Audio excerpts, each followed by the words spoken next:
ఓహో సోనియమ్మ సైగే చేస్తే రాహులన్న భుజము తడితే శర్మిలక్క పిలవగా వచ్చాడు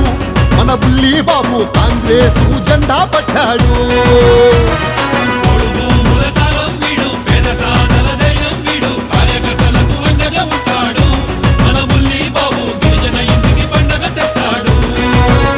ఓహో చల్లని మీ దీవెన ఉంటే చక్కనైనా ఓటే వేస్తే చట్టసభలో మన బాధలు చెబుతాడంట బుల్లి బాబు